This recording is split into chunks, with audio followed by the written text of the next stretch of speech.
ओम नमो भगवते वासुदेवाय। ओम नमो भगवते वासुदेवाय। ओम नमो भगवते वासुदेवाय। ओम नमो भगवते वासुदेवाय। ओम नमो भगवते वासुदेवाय। नारायणं नमस्कृतं नरं देवी सरस्वती व्यास ततो जयमुदीरते मुखं करते वाचाल पंगुलंगते गिरि यत्कृपातमहं वन्दे परमानंद माधव। माता गुरु पिता गुरु ब्रह्म गुरु जगद्गुरु आदि गुरु गुरु ब्रह्मा गुरु विष्णु गुरुदेव महेश्वर गुरु साक्षात् परब्रह्म तस्मै श्री गुरुवे नमः। पिता सर्व पिता धर्म पिता ही परम तपो पिता प्रणत सर्वदेवताय नमो। अखंडमंडलाकारं व्याप्तजनं चराचरं तस्मै दर्शितं गुरुवे नमः। तमेव माताश्च पिता तमेव बन्धुश्च सखा तमेव विद्याधरं तमेव सर्व मम देवदेव।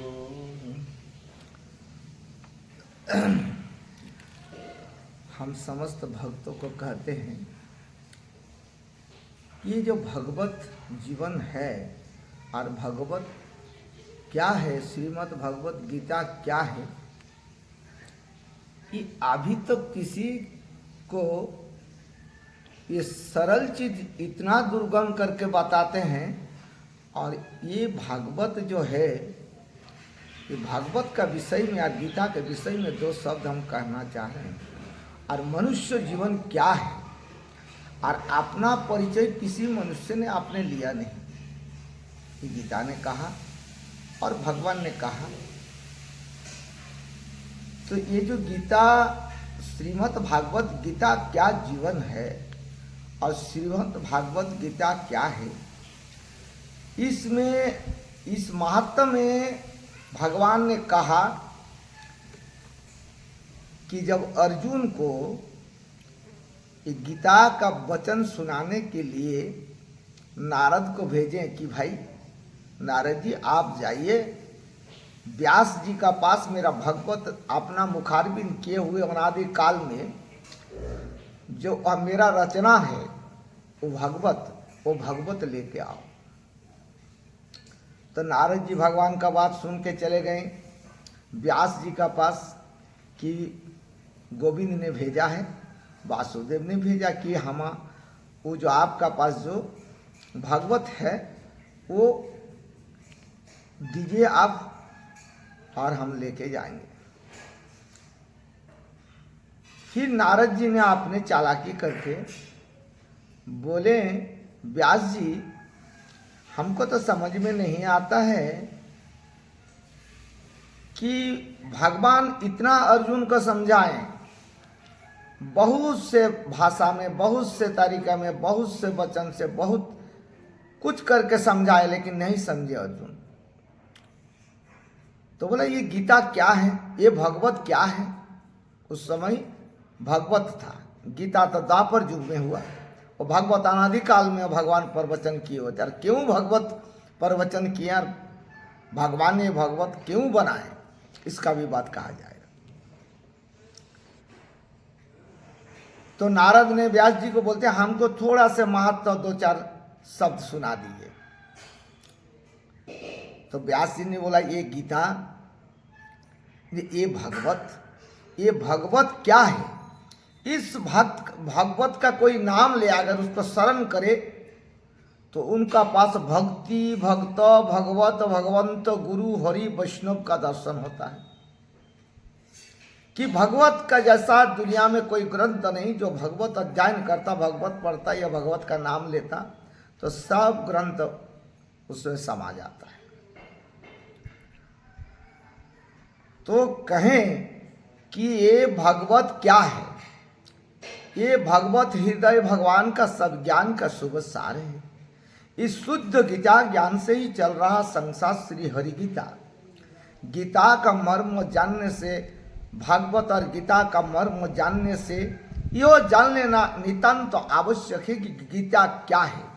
गीता अमृत वाणी है जो मुर्दे पर जान डाल देती है, निराशों के लिए आशादीप बन जाती है, टूटे मन को फिर से जोड़ देती है। मोह ममता मरीचिका में भटकते आदमी का सन्मार्ग दशा देती है और जीवात्मा के जीवत्व को नष्ट शुद्ध आत्मा से एकाकार करा देती है। ये कोई सुनी सुनाई पढ़ी पढ़ाई बात नहीं बल्कि सच्ची घटना है। ये महत्व सुन के अपना भागवत व्यास जी के पास ले लिए और जाके आपने गोविंद को दे दिए। कहाँ? न कुरुक्षेत्र में। उस कुरुक्षेत्र ने भागवत का ज्ञान व्याख्या की और भगवान ने बोला इस भागवत में जितना अक्षर है वो मेरा आत्मा है और जितना इसमें पत्ता है वो मेरा जिह्वा है। तो जैसे भागवत का प्रवचन सुनाए तो सब कोई सुना, लेकिन अर्जुन ने इतना प्रेम से, इतना निष्ठा से, इतना आदर से, इतना भक्ति से सुना कि ये भागवत क्या है उनको समझ में आ गया। तो कभी अर्जुन ने भागवत पढ़ा नहीं और कभी गीता का प्रवचन भी सुना नहीं था, लेकिन सुन के भगवान का विश्व रूप का दर्शन कर लिया और उनका परम भक्त बन गए और वो वीर में सर्वश्रेष्ठ धनुधर बन गए और अपना भगवान का सखा बन गए। लेकिन आज का डेट में कितना पंडित, कितना महात्मा और कितना संत, कितना साधु और कितना प्रवचन देने वाले इतना भागवत पढ़े, इतना गीता पढ़े कि पढ़ पढ़ के उसको सरल कर लिए, इतना पढ़े कि पढ़ने का और जरूरत नहीं, लेकिन अभी तक पता नहीं कि गीता क्या है, भगवत क्या है। क्योंकि गीता और भगवत तो मनुष्य जीवन का माता पिता गुरु है, लेकिन माता पिता गुरु को कोई व्यापार करता है क्या? माता पिता गुरु को कोई बेचता है? कुछ पैसा, कुछ धन से, कुछ रुपया से बेचा जाता है। आज का संत महात्मा सब ये व्यापार बना लिया कि भागवत कथा सुनो इतना इतना लाख लगेगा। लेकिन ये भगवत गीता तो अनादि काल से, भागवत चर्चा तो विष्णु ने किया, ब्रह्मा ने किया, शिव ने किया, नर नारायण ने किया और नारद ने किया, व्यास ने किया, पराशर और वशिष्ठ, विश्वामित्र, नारद आदि जितने भी परीक्षित सब अपना भागवत चर्चा किए हैं अनादि काल से। लेकिन आज तक तो वो लोग किसी से पैसा का मांग नहीं किया। वो लोग क्या मूर्ख था? न वो लोग का धन नहीं था, वो लोग का धन का जरूरत नहीं था। और भागवत भक्ति करके तो जैसे सीता का पिताजी जो जनक ऋषि ऐसा भागवत पढ़े, ऐसा भागवत पढ़े, भागवत पढ़ते पढ़ते उनका पास भगवान को आने पड़ा।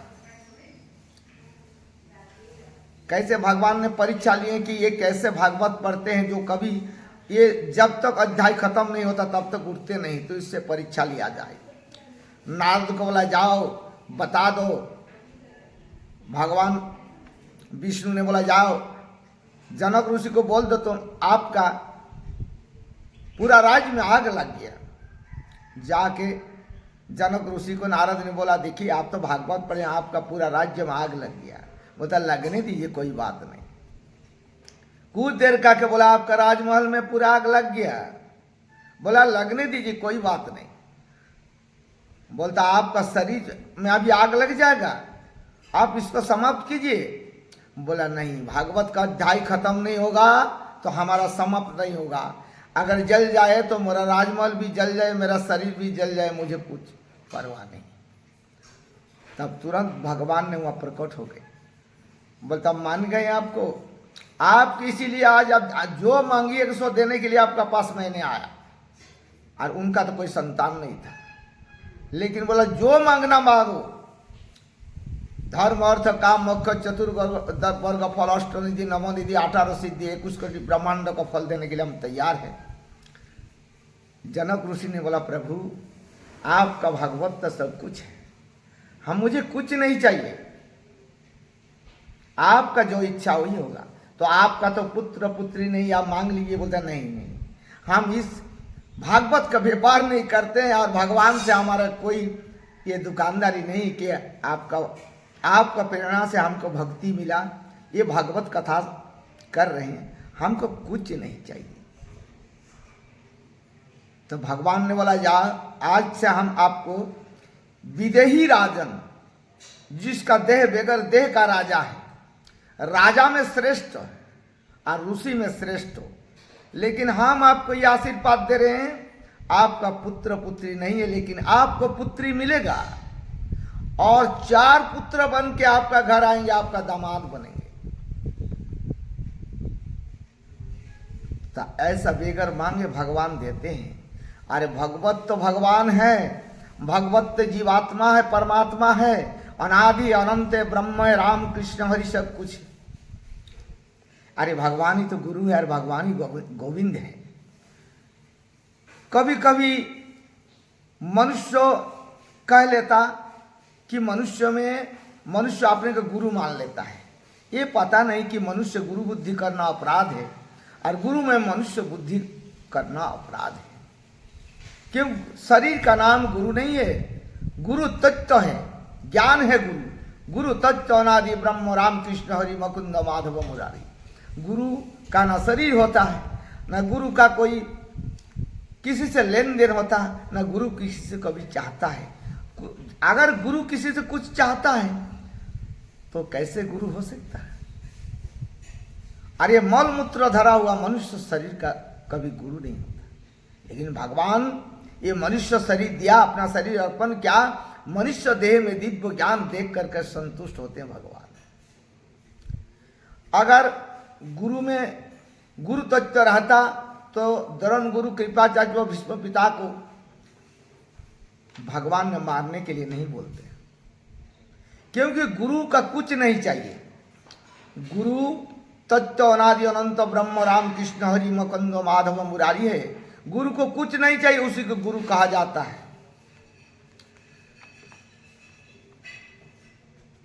जो दुनिया का गुरु बन जाता है वो दुनिया का गुलाम हो जाता है। जो अपने आप का गुरु बनता है वो दुनिया का गुरु हो जाता है।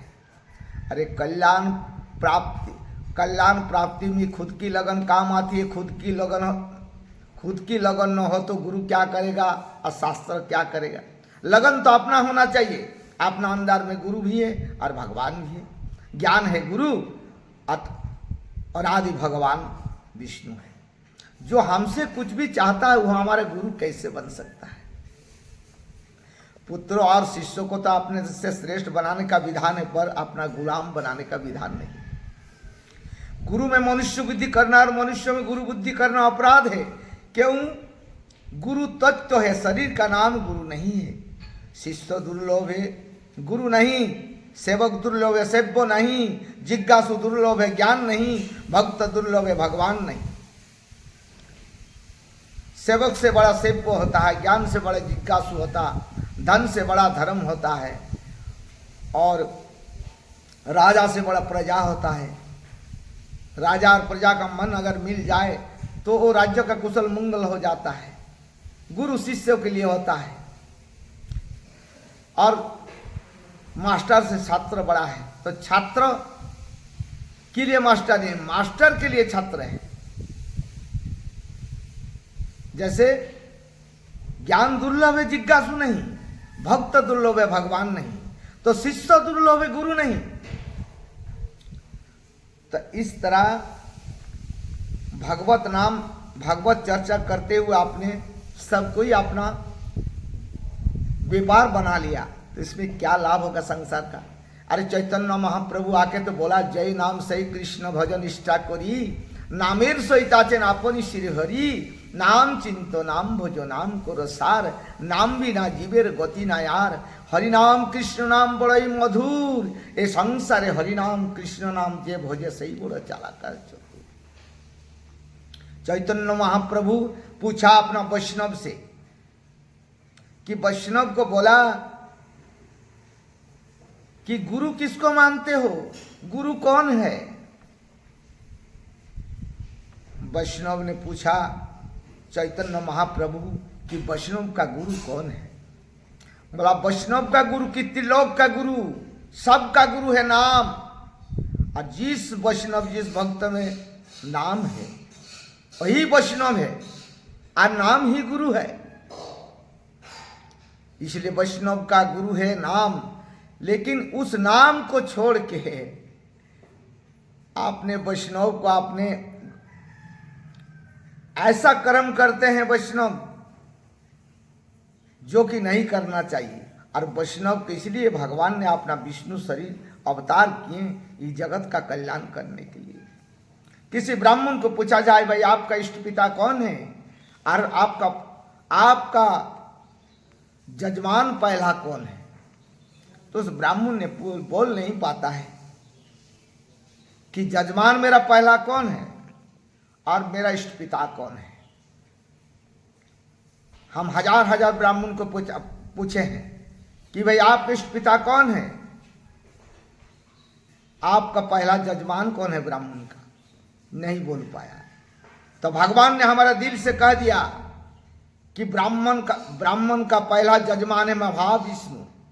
महाविष्णु जिस श्री वैश्य ब्राह्मण ने आपने लात मारा था उस विष्णु को, और विष्णु से अपना चतुर्भुज से अपना दोनों पांव को पकड़ के बोले गुरुदेव ब्राह्मण आज से हमारा गुरु है। और रोए भगवान का सामने, भगवान आज से हमारा गुरु है क्योंकि वह भक्त हमारा दीनबंधु, भक्त हमारा कृपा सिंधु, भक्त हमारा माता पिता, और भक्त लागी मेरा सब कुछ चिंता। भक्त हमारा माता पिता, भक्त हमारा गुरु का वांछा कल्पतरु। जो भगवान भक्त जो वांछा करता हम सब पूरा करते। लेकिन ब्राह्मण को बोला जिस लात हमको पीछे मारे हैं ये लात हमको आगे चाहिए। तब हम श्रीवैश्य पद चिन्ह सारा संसार में भक्त को दिखाएंगे कि भगवान का सर्टिफिकेट यही श्रीवैश्य ब्राह्मण का पद चिन्ह है। तब ब्राह्मण को जितना बुद्धि ज्ञान विवेक जो भी था उनका पास भगवान का सब अर्पण कर दिए। आज के बाद ब्राह्मण हमारे गुरु है और महाविष्णु उनका शिष्य है। सब देने के बाद श्रीवैश्य ब्राह्मण ने बोला, श्रीवैश्य ब्राह्मण को बोले भगवान ने कि और एक लात मेरा इस सीने में मारी। तो ब्राह्मण देवता संतुष्ट को बोला जब हमको गुरु आप मान लिए, आपको हम शिष्य मान लिए, तो इतना तो आप दे दिए कि हम आशीर्वाद देंगे तो पीछे वाला जो लात है वही आपका बक्षस्थल में या अपना दिल में आपका हृदय में आ जाएगा, हृदय का सामने रहेगा। इसीलिए भगवान श्री वैश्य ब्राह्मण ने आशीर्वाद दिया। आशीर्वाद देने के बाद भगवान को इस पद चिन्ह अपना ये सीने में आ गया। तो जब भी भगवान भक्त से दर्शन करते तो श्री वैश्य पद चिन्ह दिखाते कि देखिए भक्त हमारा माता पिता गुरु है और भक्त के लिए मेरा सब कुछ करना है। और भक्ति हमको सर्टिफिकेट दिया कि मैं भगवान हूँ। त्रिलोक में किसी के पास जो श्री वैश्य पद चिन्ह किसी का पास नहीं है, सिर्फ भगवान का पास है। और भगवान एक ही, दो भगवान नहीं है, चाहे कोई कैसे भी माने। तो ब्राह्मण को उसी समय भगवान ने कहा कि देखिए कभी लालच मत रखिएगा और क्रोध आप छोड़ दीजिएगा और तृष्णा छोड़ दीजिएगा, नहीं तो आपका पास ज्ञान नहीं रहेगा। तो आज किसी ब्राह्मण का पास अपना लोभ रहित नहीं हुए, लालच रहित नहीं हुए, क्रोध रहित नहीं हुए और तृष्णा रहित नहीं हुए, तो उनका पास अब कहाँ से ज्ञान होगा कि मेरा शिष्य कौन है। तो ब्राह्मण का शिष्य महाविष्णु है और ब्राह्मण का इष्ट पिता श्री वैश्य ब्राह्मण है। उनका 3 पुत्र जन्म हुआ। जिस पुत्र का नाम उसका कला दिया काम करने के लिए, एक ब्राह्मण, एक द्विजो और एक विप्र।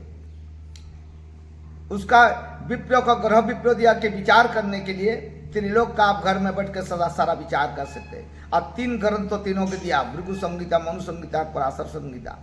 तो ब्राह्मण का इष्ट पिता है कौन ना, श्री वैश्य ब्राह्मण। और ब्राह्मण का प्रथम जजमान है महाविष्णु, इतना लोग को पता नहीं। इसीलिए उसी समय भगवान ने मनुष्य शरीर में 2 मानस पुत्र दे दिए, कि वो दुनिया को सारा जान सकता है अगर उसका अनुभूति हो जाए। इसीलिए मनुष्य देह में दिव्य ज्ञान देख करके संतुष्ट होते हैं भगवान। तो मानस पुत्र जैसे ब्राह्मण का कर्म दिया, ब्राह्मण को द्विजों का कर्म दिया, यज्ञ करना और तपस्या करना, और विप्र का कर्म है वो अपना ज्योतिष शास्त्र अपना व्याख्यान करेगा।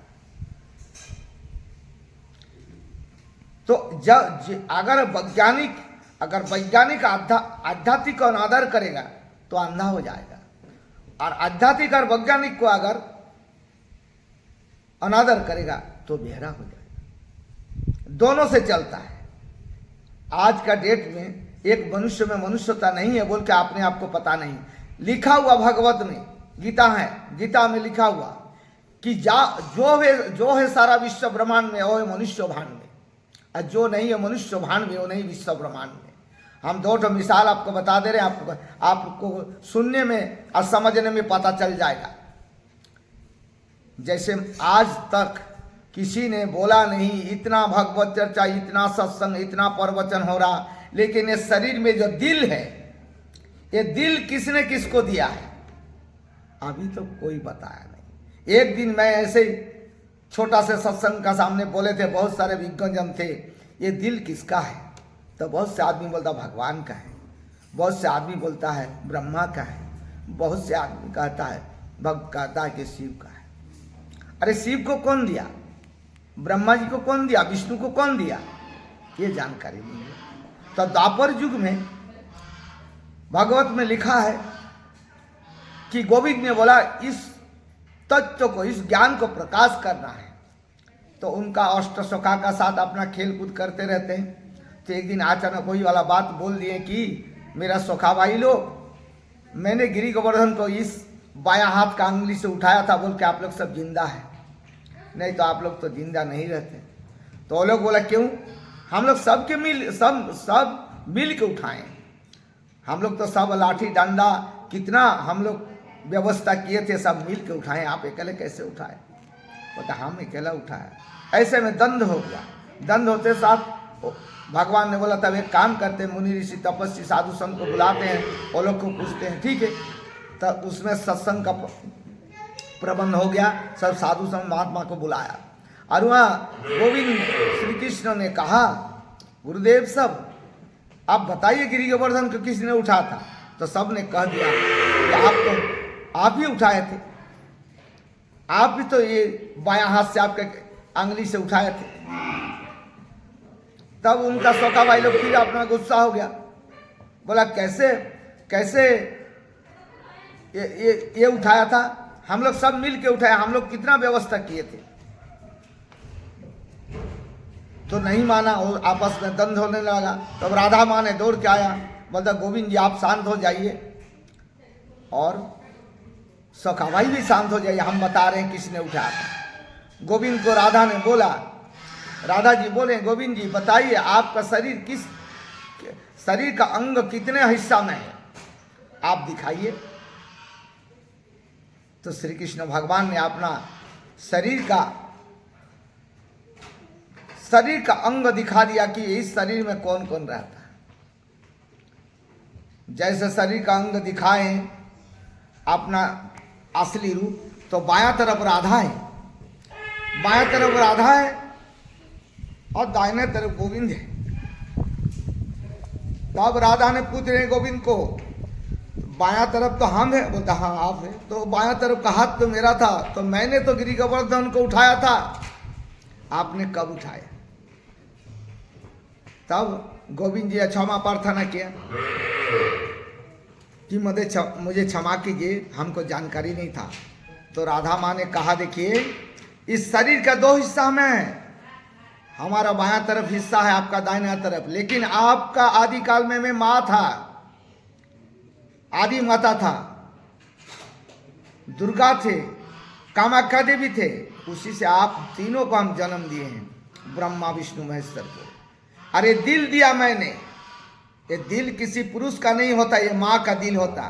राधा ने बोला माँ मैं माँ हूँ इसलिए दिल दिए हैं, दिल बायां तरफ है। आज शरीर के सेवा करने के लिए माँ बन के जन्म दिया, स्त्री बन के सेवा कर रहे हैं, और सब कोई शेर को जंगल में डरता है और शेरनी का साथ सोता है। तो ये पता नहीं है कि मैं सब कुछ दुनिया में कर सकता हूँ। दिल हमारा है, तो दिल किसका है? दिल माँ का है। तो दिल अगर माँ का है तो शरीर का हिस्सा मांस अंश जो दे और दिल है, ये मांस से रजोगुण से जन्म हुआ, तो ये शरीर का मांस अंश माता का है और अस्थि अंश पिता का है। इसीलिए पिता माता प्राकृतिक है, माता प्रकृति है और पिता ने सर्ग है। इसीलिए सदगुरु पहले जो माता गुरु, पिता गुरु, परम गुरु, जगत गुरु, आदि गुरु कहते हैं। आज के गुरु आते गुरु ब्रह्मा, गुरु विष्णु, गुरुदेव महेश्वर, गुरु साक्षात परब्रह्म तस्मै श्री गुरुवे नमः। माँ को छोड़ के अपना बात बोलते हैं। तो माँ को छोड़ के अगर बात बोलेंगे, जैसे वो कोई ABCD पढ़ाई नहीं तो ग्रेजुएशन कैसे करेगा? ग्रेजुएशन तो कर नहीं पाएगा। और ग्रेजुएशन क्या, तो वो झूठ बोल रहा है, वो किया ही नहीं। तो इसीलिए ये दिल है माँ का। इसलिए पुत्र संतान को अपना माता पिता का भरपूर सेवा करना चाहिए, क्योंकि माता पिता के सिवा के बिना भगवान मिलना असंभव है। तो माता पिता का एक कर्तव्य है, अपने पुत्रों को अपने से श्रेष्ठ बनाने का विधान है, अपना गुलाम बनाने का विधान नहीं। तो ये दिल किसी को पता नहीं, सब कोई मेरा दिल, मैं किसको दिल दे दिया, किसी को दिल ले लिया। दिल तो माँ का होता है। भगवान को दिया माँ ने दिल, आदि माता ने। ये कभी नहीं बताते भगवत चर्चा करते हुए, कभी नहीं कहते हैं कि 84 लाख माँ का जोनी से हम लोग मनुष्य शरीर आया। कभी नहीं बोला कि 84 लाख माँ का सेवा कैसे हो एक माँ का सेवा करने से। इसलिए राम अवतार में भगवान ने पूछा, राम जी पूछे थे अपना गुरु को, अपना संत महात्मा सबको बुला के, नारद जी रहते हुए बोला कि मनुष्य शरीर मिला है, 84 लाख माँ से हम आए हैं, तो 84 लाख माँ का सेवा कैसे करें? तो सब संत महात्मा गुरु को पूछे, सब ग्रंथ निकाल के देखें, तो उसमें कहीं नहीं मिला विधान कि 84 लाख माँ का सेवा मनुष्य एक जन्म में कैसे कर सकता है। जब नहीं मिला तो राम ने अपना निराकार पुरुष, अपना पिता को आह्वान किया। तो राम जी का बात सुन के निराकार पुरुष, जिसका नाम दैव दिव्य ज्योति आकाशवाणी किया कि राम, आपने अगर गए हैं उस संसार में, मनुष्य शरीर धारण के 84 लाख माँ का ऋणी हो जाइएगा, तो क्या करना होगा प्रभु, क्या करना होगा? तो निराकार पुरुष ने राम को बोले, अगर गौ माता का 12 साल सेवा करोगे तो 84 लाख माँ का सेवा हो जाएगा।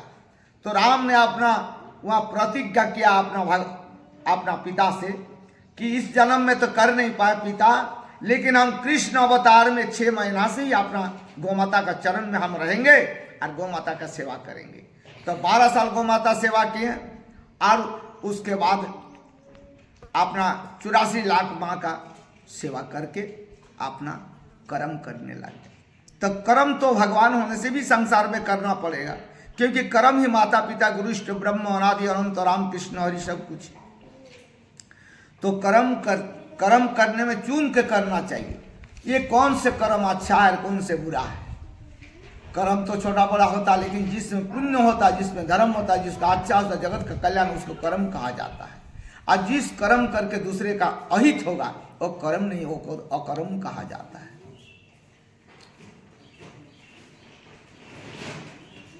जो हमसे धन संपत्ति सुख सुविधा मान आदर पूजा सत्कार आदि कुछ भी चाहता है, वो हमारे गुरु कैसे हो सकता है।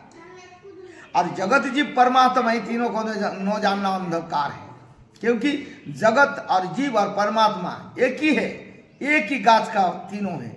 लेकिन जानना चाहिए, जगत मतलब जो दिखाई देता है, और जीव मतलब जो शरीर को धारण किया है, और परमात्मा वही है। जैसे परमात्मा एक वृक्ष हो गया और उसका डाली जगत हो गया, और उसमें फल जो उसका जीव है, और फल गिर जाता है।